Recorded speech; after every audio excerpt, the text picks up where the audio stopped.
There is always a difference between grace and mercy. Grace is something which God has given to you that you did not deserve, and mercy is something which God doesn't give to you that you deserve. എന്ന് പറഞ്ഞു കഴിഞ്ഞാൽ grace is something which God has given to you that you did not deserve. കർത്താവ് തന്നു, നിനക്കതിന് യോഗ്യതയില്ലായിരുന്നു. That talks about salvation. And mercy is something which God hasn't given to you that you deserve. എൻ്റെ നിങ്ങളുടെ നടപ്പ് കാരണം പല അടി കിട്ടേണ്ടതായിരുന്നു, എന്നാൽ അതൊന്നും കിട്ടാതെ വണ്ണം കർത്താവ് എന്നെ പരിപാലിച്ചാണ്. That is mercy. നമ്മളെല്ലാം we take use of the word grace and mercy for our own capitalization. കർത്താവിന്റെ കൃപയും ദയയും കൊണ്ട് എനിക്ക് അത് കിട്ടി, അത് നേടി, ഇത് നേടി എന്നൊക്കെ പറയുമ്പോൾ വാസ്തവത്തിൽ കർത്താവിന്റെ കൃപയും കരുണയും അതിനു വേണ്ടിയുള്ളതല്ലായിരുന്നു. യേശു ആരാണെന്നുള്ളത് അറിയാൻ വേണ്ടിയാണ്. ഇവിടെ നമ്മൾ നോക്കുമ്പോൾ ഈ പ്രായമുള്ള മനുഷ്യൻ അവന്റെ മകന് സൗഖ്യം കിട്ടാതെ വരുമ്പോൾ, ശിഷ്യന്മാർക്ക് അത്ഭുതം ചെയ്യാൻ പറ്റാതെ വരുമ്പോൾ യേശു അവരെ നോക്കി പറയുന്നത് എന്തുവാ?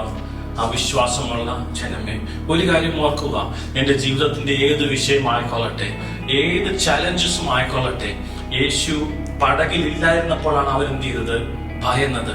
ചില സമയത്ത് അങ്ങനെയാണ്, യേശു എന്റെ കൂടെ ഇല്ല എന്നൊരു തോന്നൽ വരാം. മോശയുടെ ജീവിതം നോക്കുവാണെങ്കിലും മൗണ്ട് സീനായിൽ നിന്ന് മോശ നടന്നു വരുമ്പോൾ താഴെയുള്ളവര് 40 ദിവസം മോശയെ മിസ് ചെയ്തതേ ഉള്ളൂ. അപ്പത്തേക്ക് അവരെന്ത് ചെയ്തു? മടങ്ങി തിരികെ പോയി. എന്റെ നിങ്ങളുടെ ജീവിതത്തിൽ അതിന് ഒത്തിരി അർത്ഥമുണ്ട്. ഒന്നാമത്തെ അർത്ഥം ഞാൻ പറയാം, സമയത്തിന്റെ കുറവ് കൊണ്ട് ഞാൻ പെട്ടെന്ന് പോവാം. There will be a mountain top experience and there will be a valley experience. എന്നും എന്റെ ജീവിതം എന്ന് പറഞ്ഞാൽ ഒരു റോസാപ്പൂ പോലെ ആയിരിക്കണമെന്നില്ല. ചില സമയത്ത് there will be a valley experience. ആ വാലി എക്സ്പീരിയൻസ് വരുന്ന സമയത്ത് ഒറ്റ കാര്യം മാത്രം ചെയ്താൽ മതി, യേശുവേ എന്തുകൊണ്ട് എനിക്ക് പറ്റിയില്ല എന്നൊരു ചോദ്യം ചോദിക്കും. കർത്താവുമായിട്ട് അത്രയും ബന്ധത്തിൽ ഇരുന്നിട്ടാണ് മോശ താഴോട്ട് വരുന്നത്. അപ്പൊ മോശ കാണുന്ന എന്തുവാ? ഒരു അവിശ്വാസമുള്ള ജനം.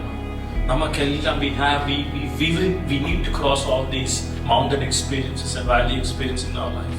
അവിടെ വരുമ്പോൾ തളരുവാനല്ല കർത്താവ് ആഗ്രഹിക്കുന്നത്, മറിച്ച് അതിനകത്തുനിന്ന് വിശ്വാസം വർദ്ധിക്കുക എന്നുള്ളതാണ് കർത്താവ് ആഗ്രഹിക്കുന്നത്. The second thought over here is out of sight doesn't mean that he is out of my mind. യേശു എന്റെ കൂടെ ഇല്ലായിരുന്നു. ആ 9 പേര് നോക്കിയപ്പോൾ യേശുവിനെ എവിടാ കാണുന്നത്?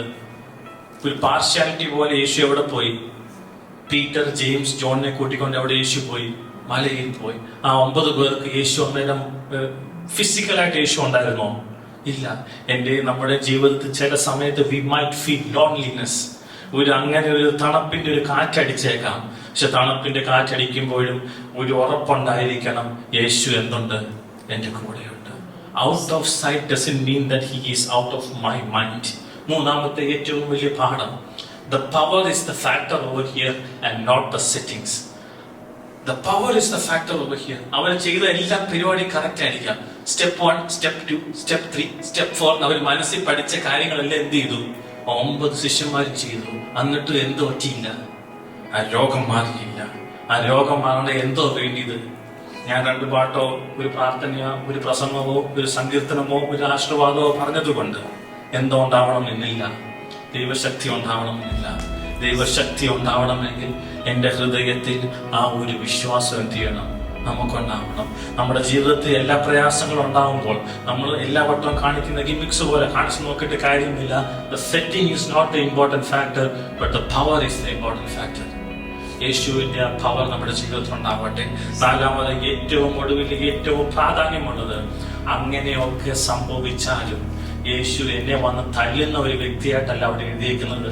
യേശുവിനോട് ശിഷ്യന്മാരെ പേഴ്സണലി ചോദിക്കുക, എന്തുകൊണ്ടാണ് കർത്താവെ എനിക്ക് ഇങ്ങനെ പറ്റിയത് ചോദിച്ചാൽ യേശു ഉത്തരം കൊടുക്കുന്നത് പ്രാർത്ഥനയാലല്ലാതെ ഇത് മാറത്തില്ല. മോശ അവിടെ നോക്കുമ്പോഴും മോശയെ കുറെ കഴിയുമ്പോൾ നമ്മൾ കാണുന്നത് he is interceding for those people. അവരെ കൊല്ലരുതെന്ന് പറഞ്ഞാൽ എന്ത് ചെയ്യുന്നത്? മോശ അവിടെ ഇന്റർസീഡ് ചെയ്യുന്നത്. അങ്ങനെയാണെങ്കിൽ എൻ്റെ ജീവിതത്തിൽ ഒരു കുറവ് വന്നെങ്കിൽ, എൻ്റെ ജീവിതത്തിൽ ഒരു പരാജയം വന്നെങ്കിൽ, എൻ്റെ ജീവിതത്തിൽ ഒരു വിശ്വാസത്തിന്റെ ഒരു അളവിന് കുറവ് വന്നെങ്കിൽ, എന്തെങ്കിലും എൻ്റെ ജീവിതത്തിൽ ഇവൻ ജന്മനാൽ ഊമനും ചെകിടനും ആവാൻ ഒരു വകുപ്പുമില്ല, അതൊരു എപ്പിലെപ്സി അല്ല, അതൊരു ആത്മീയ യുദ്ധമാണെന്ന് മനസ്സിലാക്കാൻ ദൈവകൃപ നമുക്കുണ്ടായിരിക്കണം. ഏതെങ്കിലും മേഖലയിൽ എൻ്റെ വായനയോ എൻ്റെ ചെവിനെയോ എൻ്റെ കണ്ണിനെയോ കിട്ടുന്നുണ്ടെങ്കിൽ നമ്മൾ ആ മേഖലയിൽ യേശുവിന്റെ രക്തത്താൽ പറഞ്ഞ് എന്ത് ചെയ്യണം? നമ്മൾ ചെയ്യണം. ഒരു കാരണവശാലും എനിക്ക് ആ പയ്യന് സംസാരശേഷി അവന്റെ മൗലിക അവകാശമാണ്. ഏതെങ്കിലും എൻ്റെ മൗലിക അവകാശത്തെ, ഏതെങ്കിലും കർത്താവ് പറഞ്ഞ എൻ്റെ വാഗ്ദത്തത്തെ അതിന് തടസ്സമായി നിൽക്കുന്നുണ്ടെങ്കിൽ ഈ മലയോട് മാറിപ്പോവാൻ പറഞ്ഞാൽ കടുകുമണിയുടെ വിശ്വാസം മതി, ആ മല എന്ത് ചെയ്യും? മാറിപ്പോകും. വിശ്വാസം എന്നുള്ളതാണ് എൻ്റെ ആപ്തവാക്യം ഇന്നത്തെ. ഹോളിനെസ് അല്ല. നമ്മൾ പലപ്പോഴും ഹോളിനെസ് ഉണ്ട്, ഇല്ലെന്ന് ഞാൻ പറയുന്നില്ല. But there is a positional holiness and a progressive holiness. Holiness manufacture ചെയ്യാൻ നോക്കരുത്. It is already established through Christ.